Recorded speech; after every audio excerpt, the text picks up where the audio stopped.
Assalamualaikum warahmatullahi wabarakatuh. Selamat malam semua. Hari ini tanggal 22 Mei ya. Update dari video yang sebelumnya tentunya ya. Ini penerusan daripada Outlook yang sudah saya posting kemarin untuk 1 minggu ini ya. Nanti sampai dengan di hari Jumat tentunya. Untuk hari ini dari segi time frame satu kita bahasin dulu dari segi indeks dolar ya. Kita bahasin untuk pergerakan saat ini itu kan berada di atasnya level area pivot weekly yang berada di 104,77. Nah, ini masih ada potensial. Kalaupun ya sideways ini saya khawatir ini akan bermain-main dulu di kisaran level area yang diblok abu-abu ini dengan batasan atas itu 104,94, batas bawah adalah 104,600 itu kalau misalkan terjadi potensial sideways. Tetapi mungkin nanti malam ya itu kan ada notulen daripada Fed yang akan dirilis, yaitu mungkin yang akan nge-trigger pergerakan untuk indeks dolar ini lanjut menguat atau justru balik melemah menuju pivot weekly, menuju support weekly yang berada di 104,31 karena ini level area support pertama weekly ya tentunya. Kemudian kemarin juga sudah dibahasin ya, kalaupun di hari Selasa kemarin ya sampai dengan Rabu malam, kalaupun harga bergerak ke atas itu nggak jauh-jauh di level area pivot. Dan untuk saat ini ketika harga keangkat ke atas ya ini kan mendekati level area 104,94 ya, ini masih belum valid akankah keluar atau belum. Yang saya khawatirkan ini mungkin ya sedikit kedorong ke atas baru nanti menguji ataupun retest di 104,94. Jadi kesimpulannya untuk indeks dolar ini masih ada potensial pelan-pelan ngerambat ke atas atau terjadi penguatan. Dari jangka pendeknya waspada potensial sideways 104,600 batasan terbawah. Kemudian untuk gold, pergerakan untuk gold saya bahas dulu ya. Ini dari segi time frame satu juga. Kemarin kan saya juga narik untuk Fibo Custom ya atau SRP-nya dari segi daily ya. Kemarin malam itu kalau nggak salah ya, perhatikan di sini. Ini pergerakan kemarin malam ketika harga keangkat ke atas. Ini kan pas ya, saya zoom dulu. 2434, harga kan dari bawah, dari support daily, kedorong ke atas, dan di level area zona tengah atau sebagai pivot daily ini kan ada reaksi turun ke bawah, cuman penurunannya ini itu masih belum mampu tutup di bawahnya di level area tersebut ya. Cuman sebelum turun ini kan dia spike ke atas dulu, tepat di level area 2434 baru ada penurunan yang lumayan signifikan. Kalaupun saya ukur ya, ini ruang geraknya satu candle merah ini sekitar 140-an pip lah kurang lebih, ini juga lumayan sih. Cuman untuk day trade ya, day trade harusnya ada beres ya, karena day trade targetnya itu 2414 dan 2407 ini juga membentuk low baru lagi dan di retest lagi. Sayangnya sih penutupan masih belum ada di bawah level area tersebut ya, jadi ini masih ada potensial mungkin akan sedikit kedorong ke atas. Hati-hati untuk gold saat ini. Kalau kita lihatin dari segi time frame satu, kalau saya manfaatkan ya, karena di sini kan juga ada level area sebagai support weekly ya, 2407 ini kan juga sudah 3 kali di retest. Dan kalau saya perbesar lagi di sini kan juga ada rally base rally atau zona demand. Sebenarnya di sini zona demandnya itu batasan terbawah adalah 2404 pembulatan. Selama level area batasan bawah ini tidak dijebol ke bawah ya, tentunya mungkin kita akan lihatin untuk gold ini akan sedikit kedorong ke atas. Cuman untuk zona pantaunya malam ini karena masih ada potensial high volatility, tetap waspadai sebagai zona tengah sebagai pivot daily-nya yang berada di 2428. Kuncinya kalau menurut saya gold ini masih belum ada penguatan lagi selama batas atas 2434 ini masih belum dijebol ke atas, masih ada potensial ini mungkin pelan-pelan ngerambat ke bawah. Karena untuk kalau day trade ini sudah beres ya, untuk TP1 nya seperti biasa jangan lupa majukan stop loss di bawahnya break even, keluar sebagian posisi kalau mau mikirin target yang kedua untuk day trade yang berada di 2400 atau 2493 tentunya sih nggak masalah. Tetapi hati-hati kalau saya lihatin dari segi time frame satu tidak menutup kemungkinan kalau kita lihatin ya, setelah harga ini break di level area support yang sebelumnya di 2414 ini kan dia nggak langsung turun ke bawah, tapi dia membuat zona baru atau saat ini berfungsi sebagai level area zona supply. Nah, karena zona supply-nya ini gede, biasanya saya ambil setengah, saya pasin di level area yang sebelumnya support, saat ini berubah fungsi sebagai level area resisten. Jadi untuk zona pantau terdekat untuk gold saat ini adalah selama batasan zona yang di blok hijau ini tidak mampu dijebol ke atas, masih ada potensial mungkin akan ngejar 2400 sampai dengan 2397. Hati-hati karena di sini juga ada level monthly, tetap diwaspadai. Jadi zona yang di blok biru ini potensial terjadinya level kuat ya, karena bertumpuk dengan weekly dan monthly, tetap diwaspadai. Kalaupun zona supply yang di blok hijau ini jebol ya, mungkin fokusnya adalah mungkin saya akan pantau lagi di 2428 untuk ancang-ancang re-entry lagi, cari setup sell. Lumayan kalau untuk day trade ya, swingnya dapat, day trade-nya pun juga dapat. Kalau saya ukur untuk day trade-nya ya lumayan 200-an pip, ini tentunya sih oke, 2 kali dapat ya. Yang pertama di minggu lalu, kemudian yang kemarin di sini ini juga dapat. tadi malam ketika reject dan harga turun balik ke bawah pivot, TP kan udah kena, dan saat ini ya wait and see lagi. Kalau memang syukur-syukur kalau misalkan harga masih mampu kedorong ke atas, ya ini momen, tentunya kalau menurut saya ya ini momen yang oke kalau re-entry lagi sell untuk memanfaatkan dari segi day trade-nya ya lumayan lah, target 200 pip. Kemudian untuk swing ya, pergerakan untuk swing ini TP-nya masih tetap 2377, ini sebagai target pertamanya untuk minggu ini, karena di sini adalah sebagai zona pantau pivot weekly. Support pertama weekly berada di 2347. Cuman ini saya nggak bahas dulu di sini ya, karena ini lumayan dalam juga, meskipun TP2 untuk swing weekly minggu ini berada di kisaran level area tersebut, tetapi karena mengingat di sini kan juga ada level yang masih belum dilewati sebagai support bertumpuk ya, weekly dan monthly, yang zona yang di blok biru ini waspadai. Kalau misalkan ini tidak di break, masih ada potensial mungkin akan spike ke atas dulu baru turun ke bawah. Jadi kalau misalkan saya gambar ya, kalau misalkan zona blok biru ini masih tetap kuat bertahan, ada potensi spike ke atas turun ke bawah, itu ada potensi, tetap diwaspadai, tetap hati-hati, karena volatility di gold saat ini itu gede. Dalam satu hari itu bisa mencapai antara 250 sampai dengan 400 pip ditempuh dalam waktu satu hari. Itu gold mampu, tidak menutup kemungkinan bisa terjadi spek atas dulu baru turun ke bawah. Tetapi kalau kita lihatin dari zona-zona saat ini, tentunya kalau memanfaatkan jangka pendeknya, kalau misalkan ya, cuman saya nggak rekom kalau mau sell di zona supply di sini, saya lebih prefer kalaupun mau cari ancang-ancang re-entry lagi, cari setup sell, perhatikan level area zona yang di blok abu-abu ini. Tetap kuncinya adalah dari pivot daily-nya untuk minggu ini.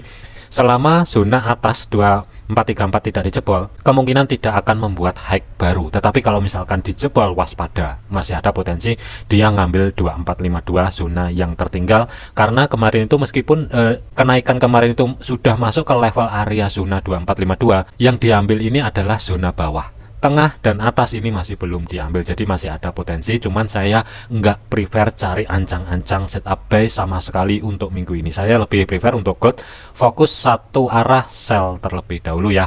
Tuh kalau menurut saya untuk gold malam ini sampai dengan besok di tanggal 23 Mei. Jadi kesimpulannya, gold fokus untuk malam ini ya, tetap hati-hati di zona yang di blok abu-abu ini, masih ada potensial spike ke atas. Kalau misalkan dari hasil rapat notulen yang akan rilis dini hari nanti itu misalkan dovish, ini mungkin akan jebol. Tetapi kalau misalkan itu nanti kesimpulannya adalah hawkish, dua skenario mungkin akan tertahan di level area zona supply terdekat saat ini. Itu skenario yang pertama. Tapi kalau misalkan jebol, mungkin spike-nya ini mungkin ketahan di level area 2428 sebagai pivot baru terjun ke bawah. Ini yang saya khawatirkan, tetap waspada malam ini. Kesimpulannya untuk gold adalah tetap ancang-ancang cari setup sell untuk yang belum dapat posisi. Cuman yang sudah dapat posisi, TP-nya ini sudah dua kali disentuh. Yang pertama kemarin dapat harga di 2450-an, yang kedua adalah kemarin malam. Iya, kemarin malam ya. Yang kedua ini TP-nya kena lagi. Ini jadi ya jangan overload, jangan overtrade. Jadikan video ini sebagai hanya sebatas referensi, jangan dijadikan sebagai patokan. Segala keputusan risiko ditanggung masing-masing. Selanjutnya adalah GBP USD. Pergerakan untuk GBP USD ya, harga ini spike ke atas memang sih karena kedorong dari segi data yang rilis tadi siang jam 1. Cuman ini sih nggak awet, karena kalau kita lihatin ya, sebenarnya offernya untuk daily ya, sebagai Fibo Custom yang saya tarik sebagai daily, ini harga ini kategorinya sudah mencapai level area R3 nya. Cuman ini levelnya sih sedikit lewat. Kalau saya pasin dulu untuk daily-nya, nah kurang lebih di sini ya, ini untuk daily-nya. Jadi kalau saya tarik, kenaikan hari ini itu tertahan di R3-nya daily di 1.2762 ya. Harga ini dengan cepat ke bawah. Di sini zona yang di blok abu-abu, zona yang mesti diantisipasi ya, karena ini juga zona ini lumayan kuat sebagai pivot daily. Batasnya adalah bawah 1.2697 ya. Selama level area 1.2697 ini tidak dijebol, GBP USD mungkin nggak akan turun ke bawah terlebih dahulu. Tetapi kalau misalkan sudah dijebol, dengan catatan ya, jebolnya ini candlenya ini harus tutup di bawahnya level area tersebut, bukan shadownya seperti ini. Kalau dari bodinya ini sudah tutup di bawahnya 1.2697, ini mungkin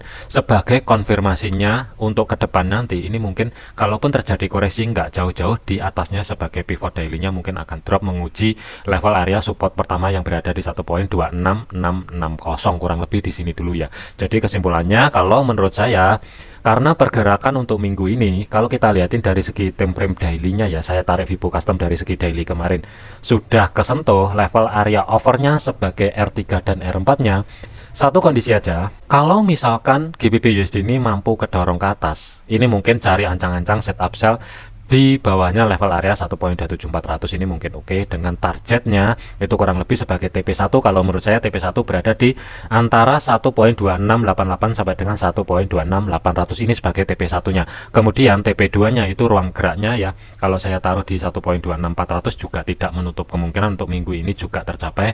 Kalau misalkan hasil daripada FOMC nanti malam itu hawkish, ini mungkin dengan cepat over daily Fibo customnya yang berada di kisaran zona yang di blok biru 1.2632 ya, kurang lebih sebagai batas bawahnya, tidak menutup kemungkinan akan cepat dicapai. Jadi kesimpulannya untuk GBP USD ini ada dua skenario kalau menurut saya ya. Kalau misalkan harga mampu keangkat ke atas, mungkin cari ancang-ancang setup sell di bawahnya 1.24700 ini tentunya sih oke. Tetapi dari segi stop lossnya, saran saya adalah taruh di atasnya R4 nya yang berada di 40 pip di atasnya ya, sedikit di atasnya 40 pip tentunya sih nggak masalah. Tetapi dari segi targetnya untuk TP1 ruang gerak 58 pip lah, antara 50 sampai dengan 58 pip zona yang di blok biru yang di sini.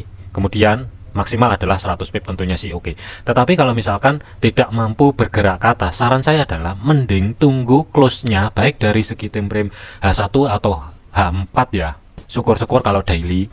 Kalau body candlenya ini sudah mampu tutup di bawahnya level area 1.2697, baru nanti cari koreksinya bisa re-entry ataupun cari ancang-ancang setup sell di bawahnya 1.2717 ini mungkin oke. Dengan targetnya sih sama untuk TP1, tetapi untuk TP1 ada perbedaan ya. TP1 nya ada di 1.26660, TP2 nya sama, tapi dari segi risk to rewardnya kalau misalkan saya ukur ya, setelah break zona yang di blok abu-abu, koreksi dari segi time frame kecil dengan batasan untuk stop loss kurang lebih sekitar 30 sampai dengan 35 pip, tetapi dari targetnya TP1 47 pip, TP2 maksimal 80 pip tentunya sih ini oke. Tapi skenario kedua ini belum bisa dipakai selama zona yang di blok abu-abu ini harga ini masih belum mampu tutup di bawah level area tersebut. Euro USD, pergerakan untuk Euro USD on track ya, stop loss aman, zona di sini yang kemarin saya bahasin ketika saya tarik Fibo custom ya, pas. Saya nggak tahu ini kenapa kok dipasin di sini ya, tanya marketnya aja ya, intinya gitu aja. Harga ini pas di 1.0879 atau bertepatan dengan drop is drop atau zona supply. Harusnya TP1 udah kena, TP1 berada di pivot, harusnya udah keluar sebagian posisi, stop loss majukan di bawahnya break even, baru pikirin target yang kedua atau sebagai TP2 ya. 1.0787 ini mungkin bisa dipikirkan. Intinya adalah Euro USD saya no dulu kalau mau re-entry sell, karena TP1 nya baru tercapai. Skenario tolong dijalankan ya. Kalau ngikuti saya, skenario saya adalah ketika kena TP1 saya akan keluar sebagian posisi, stop loss akan saya majukan ke break even untuk nekan resiko. Jadi intinya itu profit sudah diambil, tinggal bonusnya aja. Sewaktu-waktu kalau mendadak ke atas, bonusnya pun kecil, resikonya ada nol karena kena SL plus. Tetapi kalau misalkan kedorong ke bawah, otomatis bonusnya tambah banyak. Intinya gitu aja, simpel aja. Oke, Euro USD nggak banyak update. Intinya adalah adjust stop loss di bawahnya break even, keluar sebagian posisi, baru nggak masalah kalau misalkan mau nargetin TP2 yang berada di 1.0787. Untuk entry sell lanjutan mungkin saya nggak ada dulu selama zona yang di blok abu-abu ini belum dijebol ke bawah. AUD USD, pergerakan untuk AUD USD statusnya sama ya, harga balik lagi ke pivotnya. Ini kalau saya geser ke sini ya, SL plus aman ya, SL plusnya aman, harga balik lagi ke zona tengah atau sebagai pivotnya. Ini sih karena kemarin baru aja di adjust untuk SL nya di bawahnya break even, jadi harga balik lagi ke target pertama kemarin di pivot weekly. Perhatikan ya, satu kali, saya gambar dulu ya, ini kalau nggak salah di minggu lalu satu kali ini ya, dua kali, tiga kali. Jadi hati-hati di level area pivot tengah weekly minggu ini yang berada di 0.6646, hati-hati di level area tersebut. Selama batasannya ya bawah 0.66300 ini tidak mampu dijebol, hati-hati. Yang saya khawatirkan ini mungkin akan sideways. Jadi ini mungkin ya, kalaupun drop mungkin nggak jauh-jauh di 0.66300, baru ini mungkin akan kelihatan sideways, baru nanti entah itu break atas atau break bawah. Kalau break bawah mungkin akan menuju support pertama weekly yang berada di 0.6600, atau di sini juga ada zona Physico press level. Jadi hati-hati untuk AUD USD. Selanjutnya USD CAD. Untuk pergerakan USD CAD ini outlook minggu ini udah beres ya, saya anggap udah beres ya, karena entry kemarin kan di sini ya, di atasnya sebagai level area support 1.3605 ya. TP1 itu kan berada di kisaran 0.3639 atau 1.3652 ini sebagai TP1 dan sudah tercapai. TP2 bebas pilih antara 1.3673 atau 1.36900. Karena level area ini sudah mendekati batasnya untuk pergerakan ya, atau untuk planning pertama di Outlook kemarin, memang masih ada USD CAD ini keangkat di 1.3724. Jadi kalau mau adjust untuk TP2 nya ke atas 1.3724 sebenarnya sih nggak masalah, tetapi dari segi stop lossnya saran saya adalah majukan sedikit di atasnya break even ya, karena kan kemarin entry-nya kan di atasnya 1.3605. Jadi saran saya adalah taruh di kurang lebih di bawahnya 1.3626, sedikit di bawahnya. Kalau menurut saya ini oke. Keluar sebagian posisi baru nggak masalah kalau targetnya di adjust di 1.3724. Kalaupun tetap juga nggak masalah sebenarnya, ini keputusan masing-masing aja. Intinya TP1 sudah beres, zona tengah sebagai pivot weekly juga sudah dijebol. Jadi selama di sisa hari di minggu ini, kalau misalkan USD CAD tidak mampu bergerak balik di atasnya, di bawahnya pivot dengan toleransi batas bawah adalah 1.3626, ini mungkin penutupan itu kurang lebih dia akan ngejar atas sebagai R2, batas maksimal adalah R3 dan 4, ini sebagai zona pantau over untuk minggu ini. Selanjutnya adalah USD Swiss. Pergerakan untuk USD Swiss ini juga sama statusnya, TP1 sudah kena, stop loss aman ya. Jadi skenario-nya juga sama.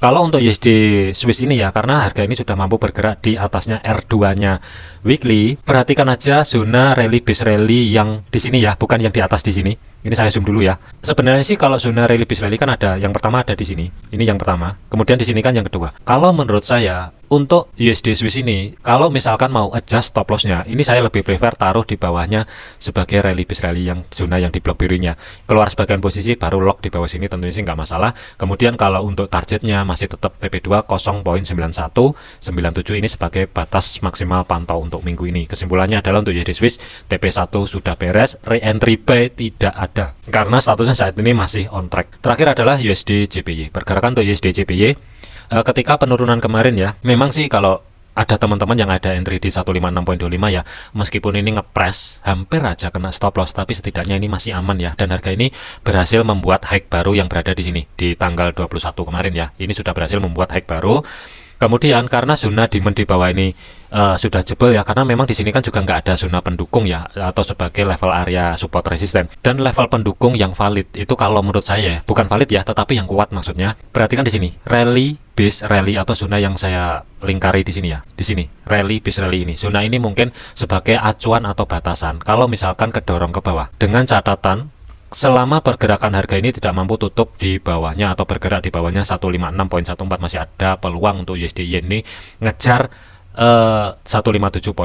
Jadi kesimpulannya kalau menurut saya ya, karena harga ini sudah mampu bergerak balik di atasnya 156.25, buy stop saya sudah kena. Saya sempat taruh di 156.400 ya untuk buy stop saya. Cuman untuk stop lossnya ini saya masih tetap berada sedikit di bawahnya, low di bawah sini ya. Jadi kalau misalkan saya ukur kurang lebih jarak untuk stop loss saya itu sekitar 60-an pip kurang lebih ya. Tapi dari segi targetnya TP1 157.21, TP2 157.84. Oke, mungkin itu aja untuk update malam ini ya. Ingat, jadikan video ini sebagai referensi, jangan dijadikan sebagai patokan.